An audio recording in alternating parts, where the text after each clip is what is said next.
সব ট্রেডাররাই চান stock market থেকে ট্রেডিং করে ভালো মোটা টাকা তারা ইনকাম করতে, কিন্তু রিটেলারদের ক্ষেত্রে দুটো যে বড় মিস্টেক হয়।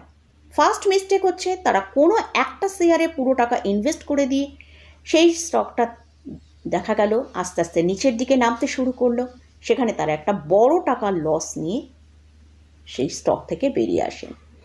সেকেন্ড মিস্টেকটা কি, কোনো একটা স্টকে টাকা ইনভেস্ট করে সেখানে যে স্টকটা নিচের দিকে নামতে থাকে সেখানে অ্যাভারেজিং করতে থাকে, এবং সেই অ্যাভারেজিং করতে করতে কোথায় স্টকটা গিয়ে কতটা নিচে নামবে সেটা কিন্তু বুঝতে পারে না, এবং তখন কি হয়, যত নিচের দিকে আসে তারপর তারা সেই অ্যাভারেজিং করতে করতে নিচের দিকে আসবার পর একটা বড় টাকার লস নিয়ে তারা কিন্তু সেই স্টক থেকে বেরিয়ে চলে আসে। তো সেই আজকের ভিডিওয়ে আমি একটা এমন ট্রেডিং স্ট্র্যাটেজি নিয়ে আপনাদের সাথে আলোচনা করব, almost zero loss trading strategy. স্ট্র্যাটেজিটার নাম হচ্ছে ইটিএফ ট্রেডিং স্ট্র্যাটেজি। এখানে জিরো লস, আনলিমিটেড প্রফিট। তাহলে চলুন ভিডিওটা শুরু করা যাক, ভিডিওয়ে দেখে নিই এই স্ট্র্যাটেজিতে কি বলছেন। তার আগে বলি, চ্যানেলটা যদি সাবস্ক্রাইব না করে থাকেন তাহলে অবশ্যই চ্যানেলটা সাবস্ক্রাইব করে নেবেন, আর পাশে থাকা বেল আইকনটা প্রেস করে রাখবেন, আমি ভিডিও আপলোড করার সাথে সাথে আপনাদের কাছে ভিডিওটা পৌঁছে যাবে। তো প্রথম আগে জেনে নিই ইটিএফটা কি। ইটিএফ হচ্ছে এক্সচেঞ্জ ট্রেড ফান্ড। এখানে যে কোনো সময় অর্থাৎ প্রতিদিনই আপনি কিন্তু কেনাবেচা করতে পারেন। যেমন স্টকে আপনি প্রতিদিন কেনাবেচা করেন, সেরকমই আমরা ইটিএফেও প্রতিদিন কেনাবেচা করতে পারি। একটা ইন্ডেক্স যে তৈরি হয় সেখানে টপ কোম্পানি দিয়ে তৈরি হয় একটা ইন্ডেক্সটা, ক্যাশ মার্কেটের এক্সচেঞ্জে ট্রেড হচ্ছে, সেটাই হচ্ছে ইটিএফ। আমরা ইন্ডেক্সকে ফিউচার অপশানে ট্রেড করতে পারি, কিন্তু আমরা সেই জন্যই কিন্তু ইন্ডেক্সকে আমরা ক্যাশ মার্কেটে ট্রেড করতে পারি না, তখন আমাদেরকে ইটিএফের মাধ্যমে ট্রেড করতে হয়। আর প্রথমেই যে আমি বললাম জিরো রিস্ক কেন বললাম, কারণ ইটিএফটা টপ কোম্পানি দিয়েই তৈরি হয়, তাই প্রত্যেকটা ইন্ডেক্সেরই যে ইটিএফ সেগুলো কিন্তু টপ কোম্পানি দিয়ে তৈরি। আর এই কোম্পানিগুলোয় আমরা রিব্যালেন্সিং দেখতে পাই, 3 মাস অন্তর অন্তর রিব্যালেন্সিং হয়। যেসব কোম্পানি ভালো পারফরমেন্স করতে পারে না সেগুলো বেরিয়ে আসে, আবার নতুন করে ভালো কোম্পানি এখানে এন্ট্রি হয়। তাই এইসব ইটিএফে কখনোই কিন্তু জিরো হতে পারে না। স্টকে হয়তো পেনি স্টকে সেখানে আমরা দেখি ভ্যালু জিরো হতে পারে, অনেক নিচে নেমে যেতে পারে, কিন্তু ইটিএফের ভ্যালু লং টার্মে ওপরের দিকেই যাবে। তাই ইটিএফের ভ্যালু যখনই নিচে আসবে তখনই আমাদের বাই করতে হবে, অর্থাৎ আমাদের বাই অ্যান্ড ডিপ এই স্ট্র্যাটেজিটা এখানে কাজে লাগাতে হবে। তো এবারে স্ট্র্যাটেজিতে আসি। তাই বাই অ্যান্ড ডিপস আমরা যে করব, কোথায় করব, দেখুন এর জন্য আমি 5টা ইটিএফের কথা এখানে উল্লেখ করছি। এটা আমার চয়েসের, আমার এই ইটিএফগুলো বেস্ট মনে হয়, সেটাই আমি আপনাদের সাথে শেয়ার করছি। তার মানে কিন্তু এখানে কোনো বাই রেকমেন্ডেশন করছি না। ইটিএফগুলো আমার কাছে মনে হয় বেস্ট, সেটাই আমি আপনাদের সাথে শেয়ার করছি। আপনারা যখন এইখানে যদি কোথাও ইটিএফে ইনভেস্ট করতে চান, আগে ভালো করে রিসার্চ করে নেবেন, তারপর কিন্তু এইসব ইটিএফে বাই করবেন। ফার্স্ট যে ইটিএফটার উল্লেখ করছি সেটা হচ্ছে নিফটি বিজ। কেন এই ইটিএফটা আমার চয়েস লিস্টে রেখেছি, এটা কিন্তু টপ 50 কোম্পানি নিয়ে তৈরি, আর এখানে হিউজ ভলিউমে কাজ হয়, সেই জন্য এটা আমার চয়েস লিস্টে রয়েছে। নেক্সট আমি দুটো সেক্টরের ভেতর থেকে, আমরা জানি বিভিন্ন সেক্টর নিয়ে কিন্তু আমাদের এই ইন্ডেক্সের মধ্যে রয়েছে, তো সব সেক্টর একসঙ্গে পারফরমেন্স করে না, সেটাও আমরা জানি। তো তারই মধ্যে থেকে দুটো সেক্টরকে আমি আমার চয়েস লিস্টে রেখেছি। একটা হচ্ছে নিফটি পিএসইউ ব্যাংক বিজ, আর সেকেন্ড হচ্ছে নিফটি আইটি বিজ। এই দুটোরও কিন্তু ভলিউম অনেক বেশি মাত্রায় কাজ হয়। আপনারা এই যে আমি ইটিএফগুলো উল্লেখ করছি, আমি কোনো কোম্পানির নাম উল্লেখ এখানে করব না, আপনারা নিজেরা গুগলে সার্চ করবেন। এই জাস্ট যেমন নিফটি বিজ সার্চ করলে যে কোম্পানি ভলিউম বেশিতে কাজ হচ্ছে সেই কোম্পানিতে আপনারা ট্রেড করতে পারেন, বা সেক্টরিয়াল যে দুটো কথা বললাম, পিএসইউ ব্যাংকিং বিজ এবং আইটি বিজ, সেখানেও আপনারা যদি টাইপ করেন, গুগলে গিয়ে সার্চ করেন, সেখানে কিন্তু আপনারা দেখতে পাবেন যে কোন কোম্পানি সব থেকে হাই ভলিউমে কাজ হচ্ছে, সেখানে আপনারা ট্রেড করতে পারেন। আর কমোডিটির ভেতরে দুটো ইটিএফকে রেখেছি, একটা হচ্ছে গোল্ড বিজ আর একটা হচ্ছে সিলভার বিজ, কারণ অনেকেই গোল্ড কেনাবেচা করতে পছন্দ করেন, সেই জন্য কিন্তু আমি এই 5টা ইটিএফকে আমার চয়েসের তালিকায় রেখেছি। এবারে আসছি, এই যে ইটিএফে ট্রেড করবেন তার জন্য কতগুলো নিয়ম রয়েছে।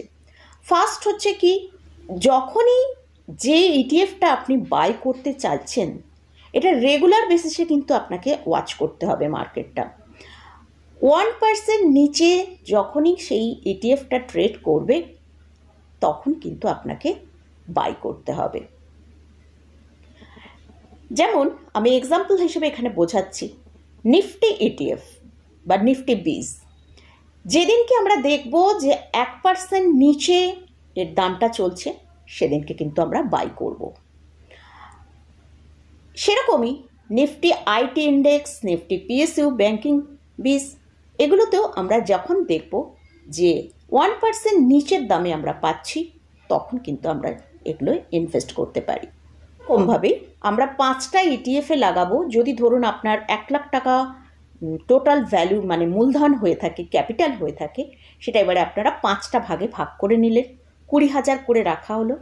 সেই 20,000 টাকাকে 2,000 টাকা করে আপনারা হয়তো, মার্কেটে তো আমরা প্রত্যেক দিনই কোনো 1% নিচে পড়তে দেখি না, যেদিন যেদিন আমরা দেখব যে সেই ইটিএফ 1%, 2% নিচে পড়ছে সেখানেই আমরা বাই করব। ভাবে আমরা ঘুরিয়ে ফিরিয়ে কিন্তু 5টা ইটিএফের মধ্যেই বাই করতে পারি, কারণ ট্রেডিং করছি তার জন্য আমরা কিন্তু এই প্রসেসটা নিয়েই করব।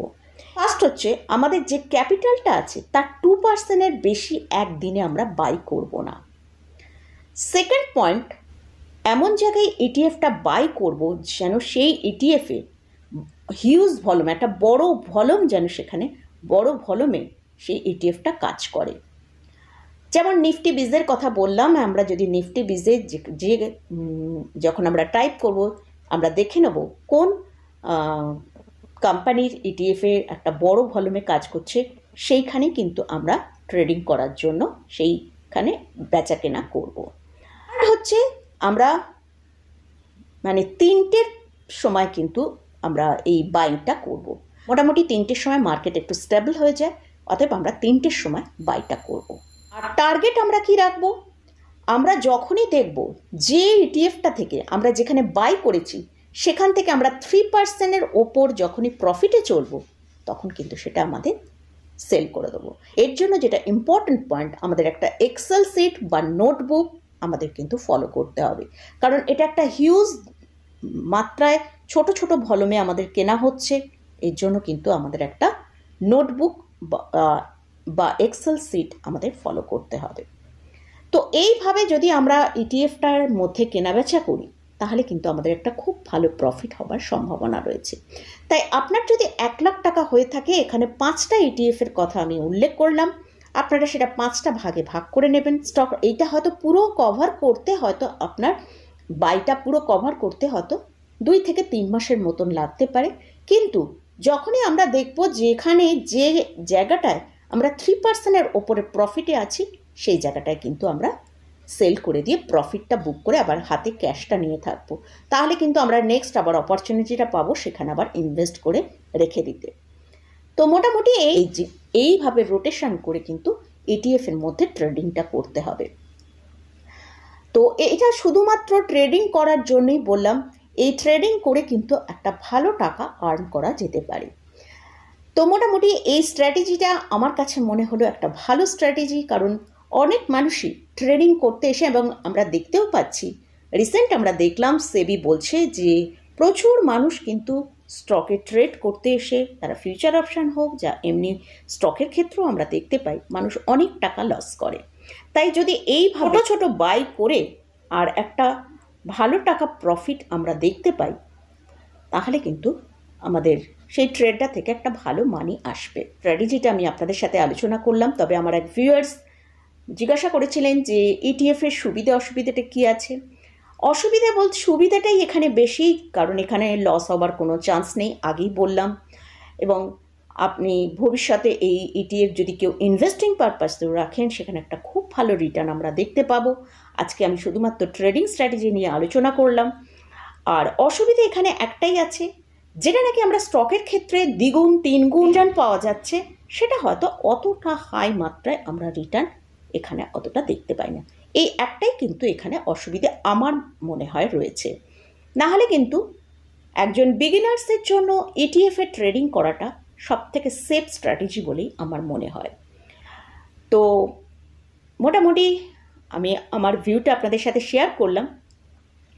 তো বেস্ট ইটিএফ নিয়েও একজন প্রশ্ন করেছিলেন, আমি আমার চয়েসের যেগুলো বেস্ট ইটিএফ বলে মনে হয় সেটাও আপনাদের সাথে শেয়ার করলাম। মোটামুটি সব কিছুই কভার করে নিলাম। তো আর যদি আপনারা এই ইটিএফের ওপর ট্রেডিং করতে চান, তাহলে অবশ্যই আপনাদের যদি কোনো ফাইন্যান্সিয়াল অ্যাডভাইজার থাকে তাদের সাথে একবার পরামর্শ করে নিয়ে তারপরেই ট্রেড শুরু করবেন। আমি এখানে কোনো বাই রেকমেন্ডেশন করছি না, আমি এই স্ট্র্যাটেজি ফলো করি, সেটাই আমি আপনাদের সাথে শেয়ার করলাম। তো মোটামুটি আজকের মতন ভিডিওটা এখানেই শেষ করছি। ভিডিওটা যদি ভালো লাগে অবশ্যই লাইক করবেন, শেয়ার করবেন, সাবস্ক্রাইব করবেন। ধন্যবাদ।